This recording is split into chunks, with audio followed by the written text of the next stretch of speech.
So you guys didn't tune in the last season? Make sure you tune into this season. I got all cleaned up for you guys at home. I don't look like the homeless bum anymore. So new me, new season, tune in. We're coming back on the Last time on Graveyard Carz. I need help in that shop. I need somebody to help me QC. So I'll take this. This sounds good. This was great. Okay. Graveyard Carz is going animated. Edit this! We ready to get going? Whoa, what do you mean you didn't paint it? Beautiful replica of an original Barracuda Grand Coupe. Bam! One of only 8 ever made. Nothing will happen to you as long as you don't get between me and Christine. On this episode, We just moved around the next car for Disassembling. 1970 Cuda. I don't remember exactly, but I thought I was told that this is a numbers matching car. Okay. Like I say, I hope this situation is not what it's looking like. Looking good. They're coming to get you, Barbara. in Springfield, Oregon, dead Mopar muscle cars are coming back to life. Restored by Mopar master Mark Warman. I'm a liar and a fat mouth. His daughter, Alyssa Rose. Okay. Why would you do that? His painter, Will Scott. You got one job. And his cousin, Dougie. You're the best. Welcome back to Graveyard Carz. My name is Mark Warman, and I own Graveyard Carz. We're the #1 Mopar restoration shop in the world. We restore Chrysler muscle cars back to the way they were on the assembly line. My name's Alyssa Rose. I work here at Graveyard Carz. Other than being Mark Warman's daughter, I run our parts room. I also head up our QC department, and I do any other minute task that needs to be done. I'm Will Scott. I'm the painter here at Graveyard Carz. I do all the paint work, oversee the body work, the metal work a little bit, kind of run the back half of the shop, so to speak. Okay, so I'm Doug, Mark's cousin Dougie. I'm My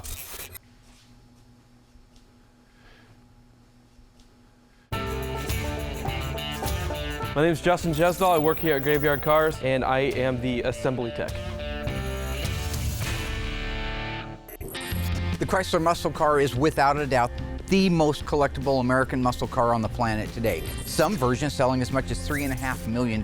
When these cars came out 50 years ago, they were bold. They were bold in their styling, and they were bold in their engines. Chrysler offered such a wide variety of muscle cars. One was bound to suit your personality.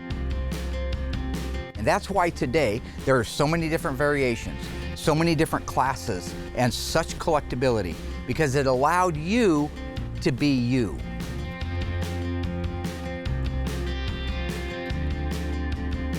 They were so crazy back in the day, you know, with their ideas, their color schemes, the packages they put together. Nobody else came close to it. They're just so unique in every aspect, and just the engines, you know, the historic 426 Hemi, the 440 Magnums. Just the sounds of these cars alone are they're just awesome. We stopped making cars cool in the 80s. I don't know why we did that, but we did. The style lines, the colors, the thought that went from the front to the back of the car, they didn't miss a beat. Everything today looks like a rental car. It looks the same. There's no body lines, there's no style, it's black, white, or red. Back in the 70s, that's not how it was. It was fun and it was cool.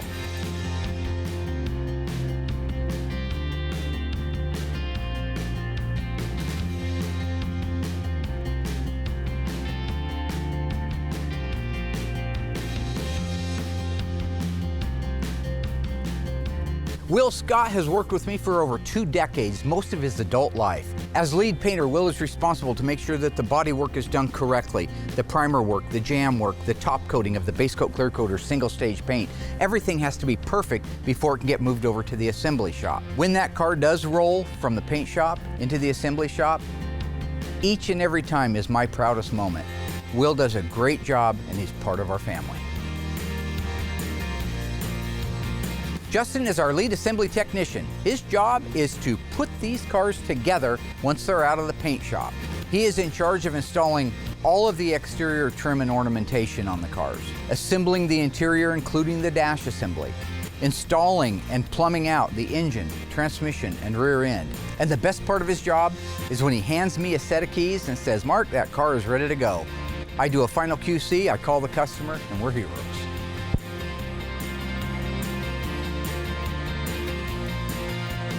Doug Oldham is my cousin and my friend. We call him Cousin Dougie. His job is to rebuild, assemble, and detail to OEM standards the engine, transmission, rear axle assembly, drive shaft, and front suspension. And I can tell you, after 35 years of employing technicians, he is the best one I've ever worked with. I trust him with my cars. I would trust him with my life. Alyssa Rose is my daughter, and she works with me side by side at Graveyard Carz. Alyssa has multiple responsibilities. To make sure that all of the parts are here to restore a car and that they are correct is only one of her many jobs. She also has to do quality control.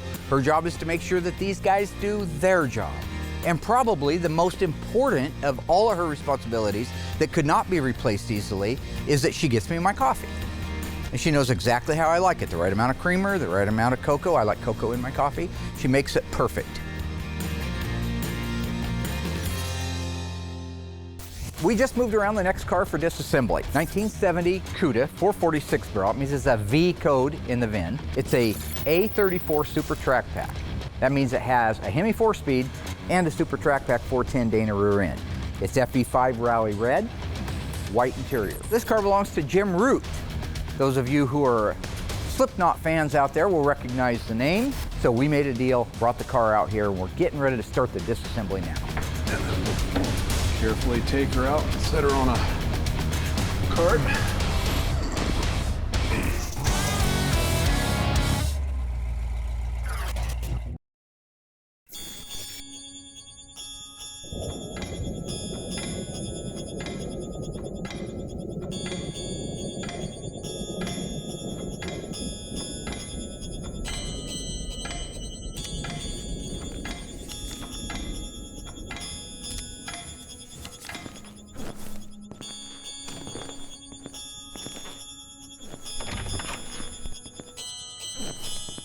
Do you think they'll come, sir?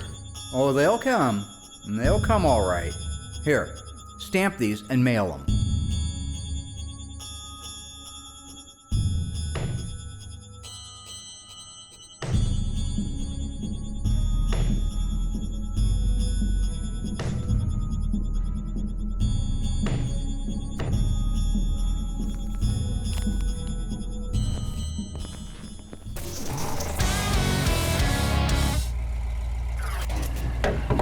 Eli, did you notice these Allen screws holding the wiper arms in? Not until you pointed them out. You think that's factory? Probably not. Probably not. They're not. They're not factory. Somebody put some real custom little screws in there to hold the wiper arms in. So the E-body cars, arguably the most collectible ones on the planet, the 1970 Cuda, 1971 Cuda, 1970, 1971 Challenger RT models, typically speaking, very collectible. They have a soft spot in a lot of hearts. They have a special soft spot here because we've done quite a few of them. And I know we get some crap for it because why are you always working on E-bodies? What about an A-body? Well, A-bodies aren't worth any money. So when I start working on this car, especially this is an FE5 Rally Red car. So I go back to the last FE5 Rally Red car, which was Mark and Elena Daly's car, the little 70 Cuda. If memory serves right, I think Elena was surprising Mark for his 50th birthday by reaching out to me and having us restore the car that they had had for quite some time. And I think they had had some issues with some previous restoration shops.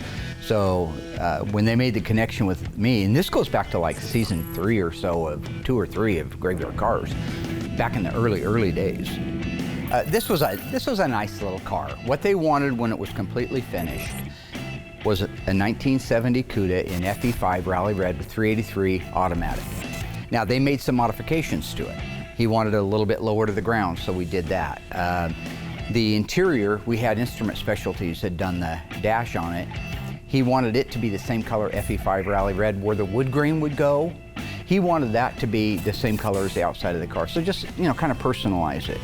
I know that he went with the Krager wheels on it. I believe, remember searching with Krager wheels, VF Goodrich tires. And it was a nice little car when it was done. But I always go back to that being one of our very first cars at Graveyard Carz, so it has one of the softest spots for me. They're really wonderful people, and it was nice to be able to do that for them. And I know that today they still enjoy it and go to all the car shows. So, you know, that's a cool legacy.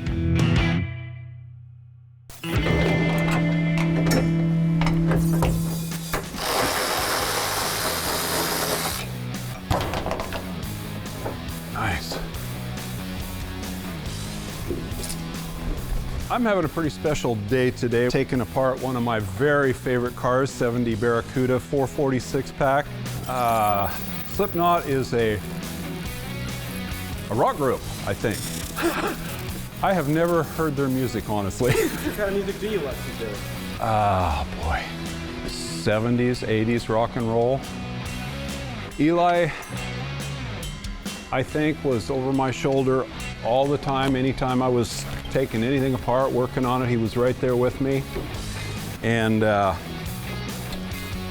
he's a natural. Great mechanic. Showed up the old man, didn't you, Eli? Huh? Nothing. See if we can't rock our wipers off here. Just kind of pull up on them, rock them back and forth a little bit. Is that a strongman job, Doug? Takes a little bit of technique. Barracuda wipers have an unusual second arm that gives them their transition across the windshield. So, yeah, almost like a peace sign, huh? Some of the shiny little screws holding the wiper arms in. That's not factory correct? No, sir. They're pretty, though. I like them. Oh, yeah, yeah. All right. Very nice. Look how nice the padding is in the back of this thing. This has been restored. This stuff is just like new. Yeah, I think it's been restored once.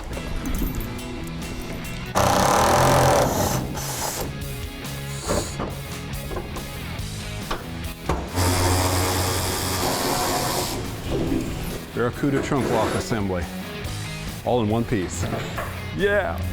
Okay, so this car has obviously been restored one time.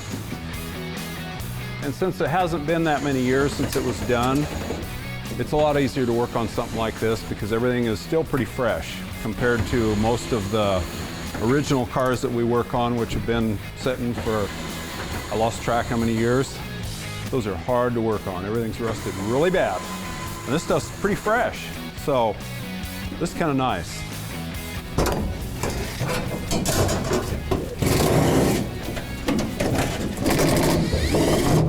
That's different on the tail light. Okay. Finally. Screws. So much trouble. Oh, the fasteners were all different sizes. Custom again. Here we go.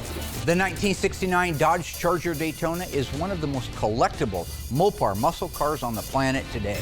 The only engine that was optional in this car was the 426 Hemi. So what was the standard engine?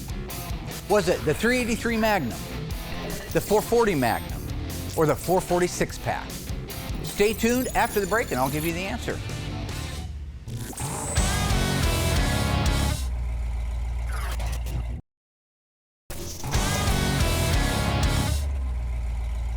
All right, folks, how did you do on that one? What was the standard engine in our Charger Daytona? Was it the 383, the 440, the 446 pack? To get the answer, we're going to do a little history. The 1969 Dodge Charger Daytona was based on a 1969 Dodge Charger RT, and that 1969 Dodge Charger RT had a standard 440 Magnum. It means that our Daytona Charger had a 440 Magnum as a standard engine, with the Hemi being the only option. The 383 Magnum was available in a 69 Dodge Charger that was not an RT, and the 446 pack, even though it was introduced on the Super Bee and the Roadrunner in 1969 and a half, it wasn't an available option on the Dodge Charger until the 1970 model year. If you guys have been watching previous episodes, you should have got that one right. So, like my shirt, it's Evil Knievel. Grew up on that stuff. The guys have been doing real good so far on the disassembly. I've been busy inside working on different cars, so I finally got a break where I can come out and look at the car. I feel like when somebody sends me a car to restore, if it's not a tribute car that we're building for somebody or they already know it's a tribute car, then I don't need to validate it. But I feel like it's part of my obligation to the Mopar Society to do my best to make sure that my owner what they say to me is accurate, right? They're only repeating what was told to them when they bought the car. So in this case, this is supposed to be a numbers matching original 70 446 barrel 4-speed Super Track Pack FE5 Rally Red. I've been doing this for a long time. I've seen people play with numbers. I've seen people fake cars. It's forgery, right? But unless you really know what you're doing and looking for, it's not that hard to get away with it, especially on the e-bodies. So I'm getting ready to do some validation. I just thought maybe my friends at home might like to watch that.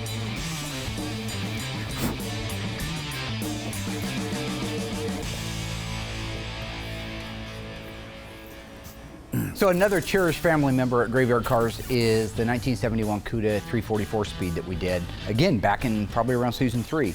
This was the car that the owner who bought it wanted it to look like the Phantasm movie car, but not exactly. So we didn't follow the doctrine exactly everywhere. Like we didn't cut a hole in the roof and make it a sunroof that could get kicked out and you could shoot the tall man out of. The flares in the original car, the rear quarter panels were flared. I talked to Don Coscarelli about that. It was actually Thornberry's brother that did the flaring and the pinstriping, I think, on that. This was a numbers matching 344 speed car, but it started life as a tawny gold car. Not the most famous color in the world. So we did a color change on it, made it black, put a black top. We added louvers. Obviously, the original Phantasm car didn't have louvers. But this is a really neat car, and where it came from was it was my car. I had actually bought it from one of our former employees, our nemesis, Chip's cousin, sold me that car. And so I sold it to the customer and built it for him. But the funnest part for me on that was having Don Coscarelli, the director of the movie. He's so much like me in so many ways that he's like self-made, and he just had to fight tooth and nail for everything that he got. But he made a movie on a very small budget, and it's a successful cult classic today. We got to meet Michael Baldwin. He came out, and so they even drove the car around. That was a kick in the pants. Don is an interesting guy because you would not know just to meet him that he's like this diehard Mopar lover. It's been a really great day here at Graveyard Carz. Having Don and Michael up has just been such a cool treat for everybody. I know we got a lot of signatures, told some good stories. I learned a lot about the backstory on Phantasm. While it's on the ground and the hood is off, it's easy to see the last 8 digits of the vehicle identification number that are stamped into the upper cowl. That was one of the hidden numbers, quote unquote, that Chrysler said they had. They're supposed to match the title, the dash, the door, and the core support. Then I'm going to check the core support to make sure that those numbers match. If they match, that's great. I need to make sure that those panels started life on that car. So on the outside looking at it, the numbers actually match the last 8. So if you go here, B, that's the first letter right here. That's where the car was built, Hamtramck, Michigan. 1970. This is the serial number of the car, 178673. So if you go over here to the dash vehicle identification number, here you have the full vehicle identification number. B, Barracuda, S, special, meaning a Cuda, 23 two-door hardtop. V, 390 horsepower, 446 barrel engine. And now we pick up with the numbers that are in the upper cowl. 0 for 70, B for Hamtramck, 178673. That means that this tag and this cowl started life at the same time, at the same place. What I need to make sure of is that the bottom of these numbers look clean.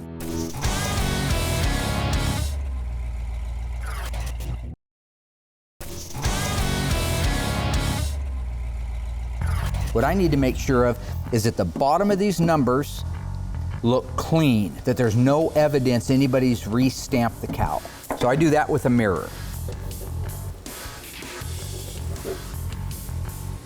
And that is beautiful, absolutely.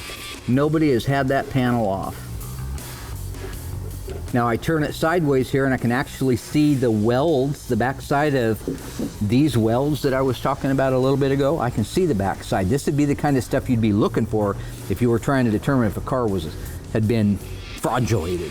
I come back over to this side of the cowl, and you can see the seam sealer that they put on at the factory that went on between the cowl and the upper cowl panel. It's still evident in there. That's beautiful stuff. Nobody's been here. That also tells me nobody's changed the panel and nobody's stamped the numbers, so I can validate that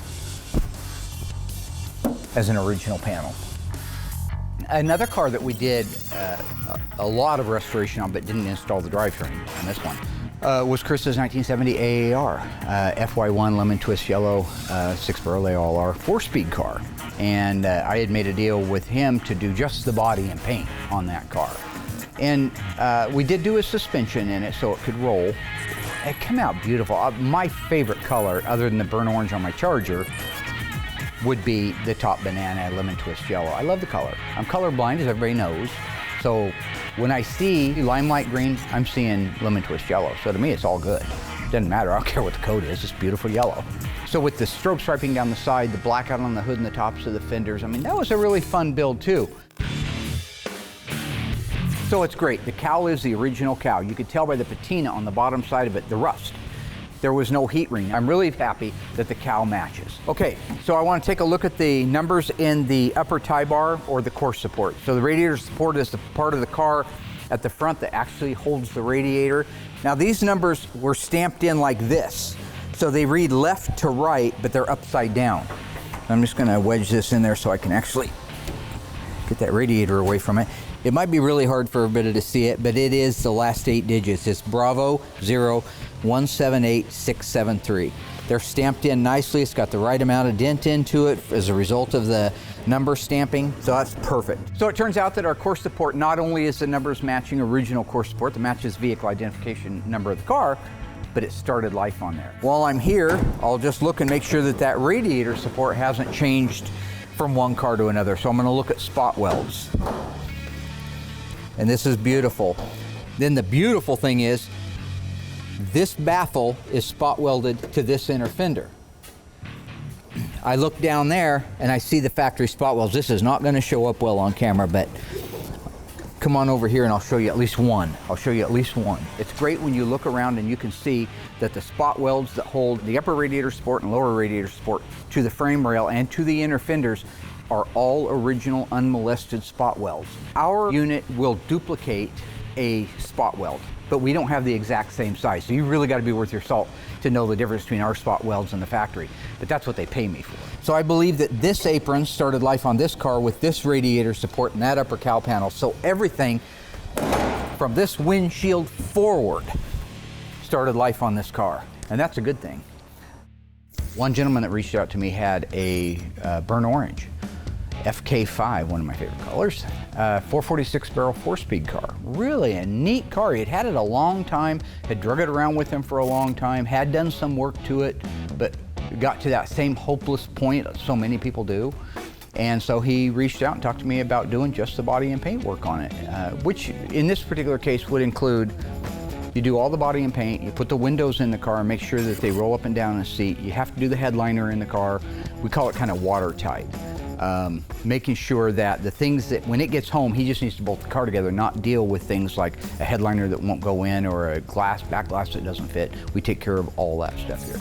But that car was beautiful, and it was really kind of a plain outside. It was a shaker car, but all it had really its claim to fame was the black hockey stick stripe. Otherwise, it was just a lot of burnt orange. For me, it's great. And I think it was a beautiful car. It's so rich. It takes on a different profile in my mind. It kind of goes from that raw, brutal muscle car over to more of a luxurious muscle car. So yeah, that was another car that we did.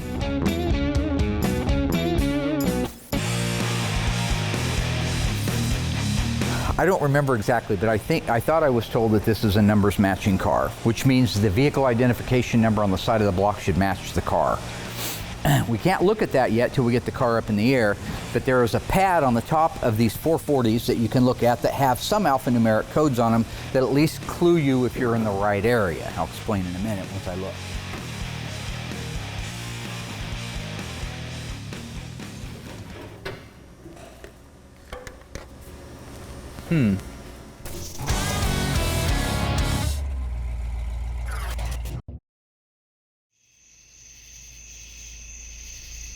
It's ringing. No, wait. It's just a busy signal. Ugh. Dude, it's me, you idiot.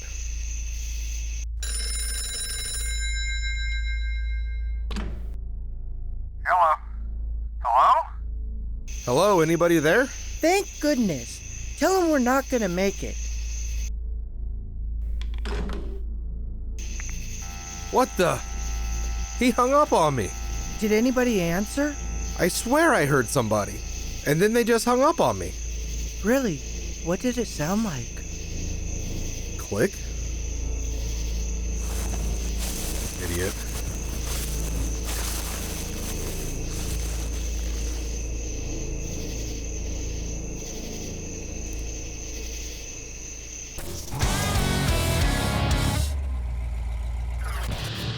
All right, so Doug and Eli got the 1970 Cuda 446 barrel disassembled.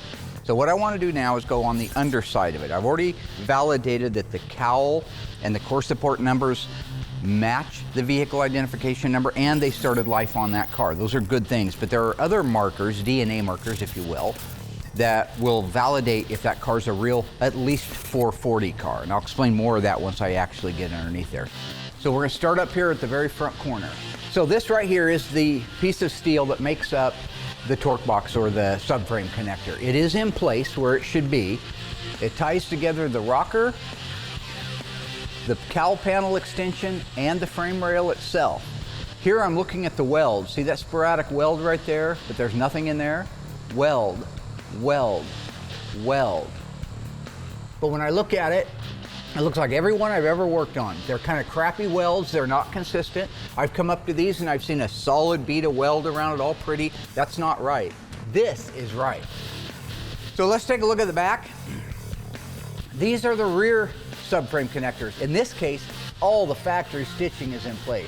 Terrible welds, bulky, hit and miss.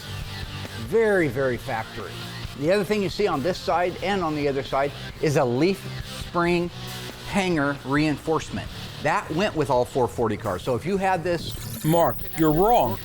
you also had these. It supported the front of the hanger to be able to handle the extra torque that would be going through the drivetrain into the rear end and twisting things around. The last one to check, right over here, I expect nothing except the same.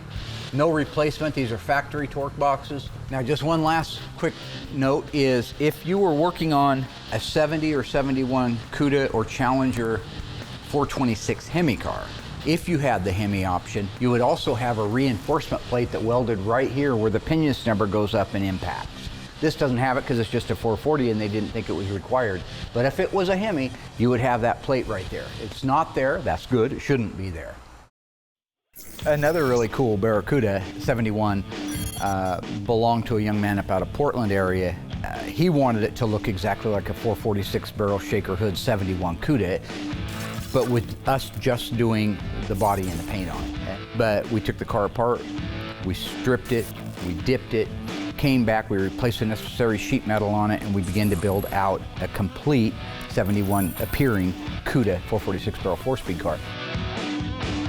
That car was Winchester Gray, which is truly one of the most popular but underrated colors in the world. When you're talking about the gunmetal gray and then you put the black billboards on it, all the trim, the rear window louvers, that thing really begins to shine. And like I say, it becomes more of a luxurious muscle car in that color. So that's a neat car. We sent that back to him. I think he's still working on putting it together. I haven't seen it on the road or heard anything lately, but fantastic car. Okay, so I know that the car started life as a 446 barrel car. I know it started life as a 4-speed car. What I need to do is validate the numbers on the engine to find out if that's the original one. That's the one that worries me because of the stamps that I saw on the top of it made me think somebody's been there before. All right, folks, speaking about our 1969 Dodge Charger Daytona, I have a question for you. True or false? Due to the back window plug and the poor bodywork, it was required that all Charger Daytonas receive a black vinyl top. Think you know the answer? Stay tuned after the break. We'll find out together.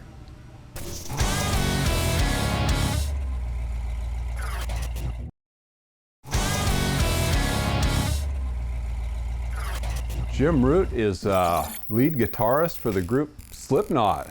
So I also have a 34-year-old son who just loves Slipknot, rock star. And he used to rock out to this music, and he is so envious of Eli and I being able to work on Jim's car. And I mean, he is just drooling. He wants to meet this guy so bad. Yeah. Do you think you'll go to any Slipknot concerts with your other son? Me? Yes. Hell yeah. Yeah. Do you ever listen to Slipknot? I have never heard any of his music. Would you like to? Yeah. All right, Doug. All right. Thank you. All you gotta do is hit play. Hit play. Hit parade.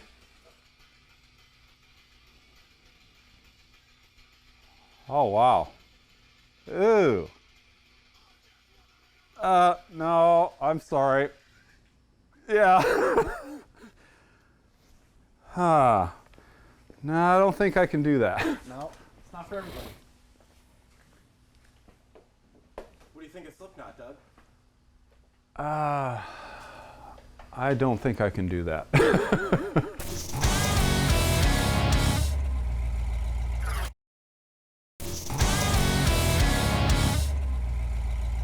Okay, folks, how did we do on that one? True or false, was a black vinyl top mandatory on all 1969 Charger Daytonas? The answer is false. In fact, the Dodge Charger Daytona never received a vinyl top on it. However, because I threw you a little bit of a slick one there, the Plymouth Superbird, the sister to it, that also has the big wing and the nose cone and back window plug, it was mandatory on that car that they all receive a full black vinyl top to cover the multitude of sins that surrounded the back window plug finish work.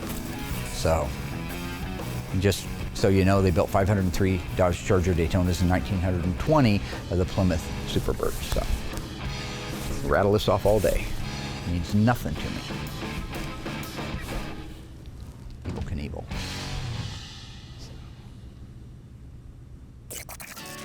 Kimberly Cook's little Barracuda. That's what we call her around here.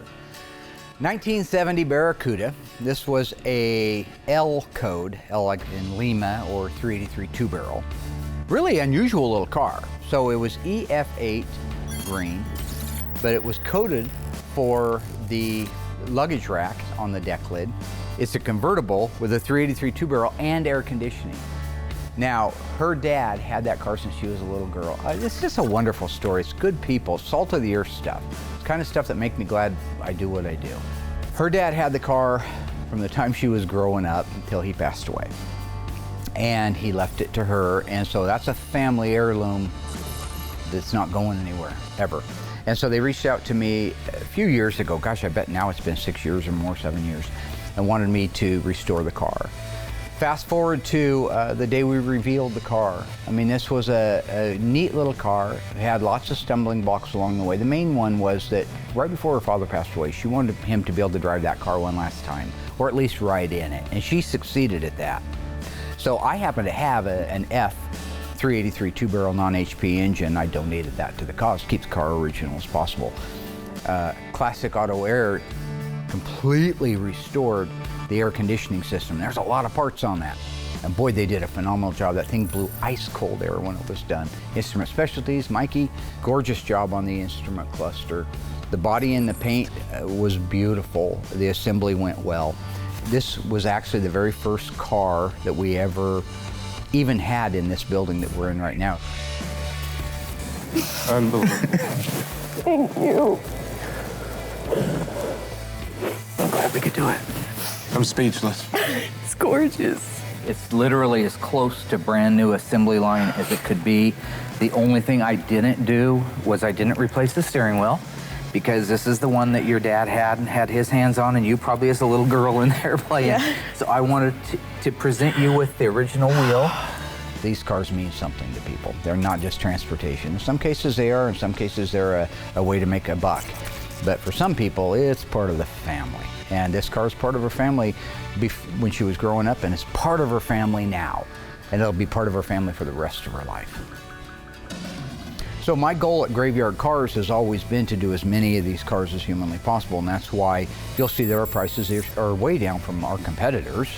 I mean, I can't mention names, but we're about half of what anybody else charges for the exact same operation, because I want to do a lot of these cars, because I don't care if you're a celebrity. So it doesn't matter to me if you're Kimberly and Tommy Cook with the Barracuda. I want to do that car as cheap as possible as far as financially, so you can afford to do it, so I can know in my heart and in my mind that that car was done right. So it doesn't matter if you're Jim Root. I don't care if you're a celebrity, if you're just a guy that works, punches a clock. I don't care. My job is to put as many Mopars on the road as correctly as I can in my time.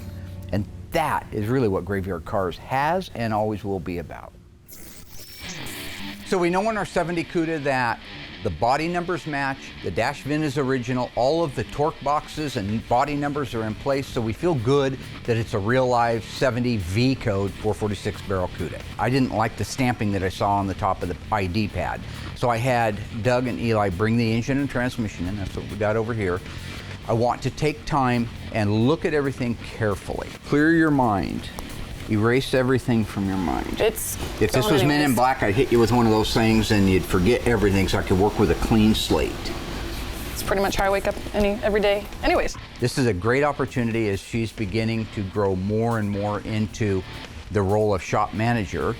I'd like to acclimate her with what I find, and in real time, not after I found it, but in real time. Jim Root, Slipknot. You're young, you know, right? It's a band. Oh, whatever. Right? Okay, I know Slipknot the band is a band. Like, it's a band, I've heard of it. I just don't listen to that type of music, so I don't know them. I'm sorry. Okay, I already know that's not gonna go over well, but I don't know. So this is the ID pad that I want to talk about. Okay, so I've got to try to get that orange pin How off. would you determine Look at how that comes off of there in sheets. I don't think that someone could step in and do my dad's job. I mean, I think it would take years and years in training, but I think that it's way overwhelming for me because, I mean, it's like forensic files. You have to know all the little details, what's right to begin with, and that just gets crazy. It's different on every year, different every make of car. It gets insane, so. Okay, first thing, you see the turquoise paint? Mm-hmm. Yeah. All 440 HPs in 1969, 70, and 71 were orange. That's a non-high performance engine. They didn't even have the decency to get the paint off of it. Criminals. Yep. So at first glance on the engine, the numbers look fine to me because I don't have a trained eye like my dad does to be able to tell, you know, but just by looking at it if it's wrong or right. Follow the trajectory. Forget the pattern. I'm going to show you big problems with the pattern. That's way too tight of a pattern. See how close the lines are together? Mm-hmm. The factory 10-inch mill was wider apart than that. It's probably a smaller wheel. This is a lot bigger. Oh, bigger. If I follow that all the way out here, it would be about a 24-inch, 18 to 24-inch mill head. They're too close together. That's number one. I know from doing these cars since I was a little kid that font is something that an aftermarket piece of crap punch set made. Okay. So all right. Should have a number right here. Mm-hmm. Then down here in the corner, it should say HP or HP2, high performance first shift or high performance second shift. Well, to me, it sounds like this is probably worst case scenario for us because it sounds like we're dealing with a fraudulent engine, but it's hard to tell because my dad's just neurotic, so everything is like level 10. It'll be obvious visually, but I'm still gonna set this. But then when we compared it to Tony's engine, you could see clear as day how different the font was and the sizes, and all the flaws really came out. 214.214. But you can physically see how much taller these letters are. Let's raise this engine up in the air. Eye height. Oh boy. So when I see that, I'm already getting worried. What's up high doesn't make me happy. Let me look down here. So here you can see it's the July 28th, 1969 casting date. So that's right. We know that the first day of production for 1970 models was August 1st, 1969. Mm-hmm. So this part's right. They found, probably out of a 70 Chrysler New Yorker, they found a non-HP 440. That's why it was turquoise. But if they're that intelligent, why would they mess up? You know what I mean? It was 2001 and they didn't, nobody knew back then. It seems crazy to me that someone would go through all the effort to create a fraudulent engine when they could put that effort into just like getting a good job and being a good employee and all that, but I don't understand people. I definitely don't understand people after working here. When? See the turquoise? Yeah. Well, that looked, yeah, nice. Take a look at the 3. It's rounded on the top and rounded on the bottom. Come look at this 3. Yeah. See how this one has the flat flag across there, and then it goes in?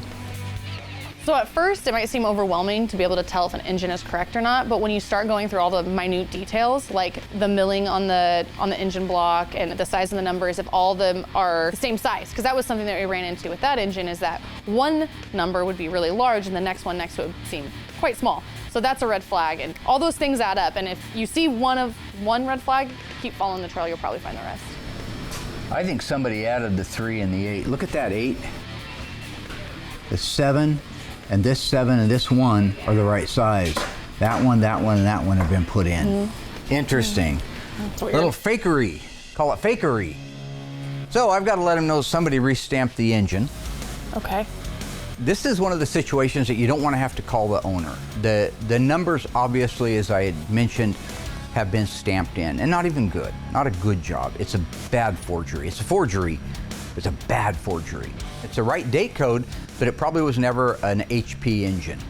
There's too much negativity around that engine for me to want to put it back in the car. The stuff that was bolted onto it, like the intake and the exhaust, I can reuse all that. The hardest part from here isn't finding a block, it's calling Jim and letting him know. I would be scared to death to have to make that call. That would not be the call I want to make. But my dad has a way with words. He's really good at delivering really bad news to people and them taking it okay. So I hope that this goes the same way. So I know right now I think he's touring in Europe. So I've got to leave him a message, and I'll try to have a phone call with him later this week, hopefully, to let him know what's going on. I'm hoping he doesn't go ballistic, but if he does, I'm more than happy to give him his money back for the deposit, bolt the car back together, and he could take up legal action if he wanted to. I just don't think he will. I'm willing to find an F440 HP and donate it to the cause because my big old dumb heart. That's what I do, you know. I believe in getting the cars as close as we can to the factory. And if that means I got to reach in my pocket a little bit, that's okay. It's not about the money. Call. That'd be a good job for you. Call him up and give him the bad news. No, I don't even talk to him, no. This is the call only the president can make. Do you know what movie that's from? I don't know what movie that's from. So I've come to realize that my dad has no original material. I made it into my 20s thinking that my dad was really funny and that he has like all these great jokes and like I would repeat them to my friends. And then I realized like he didn't come up with it, that it was like Rush Hour or Tommy Boy or whatever movie it was.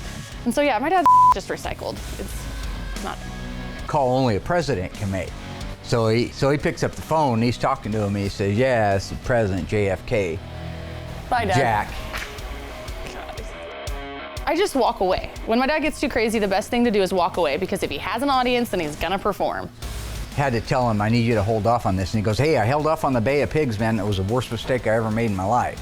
All right, but he got him to do it, and that's good. See, there was a lot of manipulation going on there. There was a lot of strategy. John Fitzgerald Kennedy avoided going to war through strategy. What'd you say? What was the question? Cuba.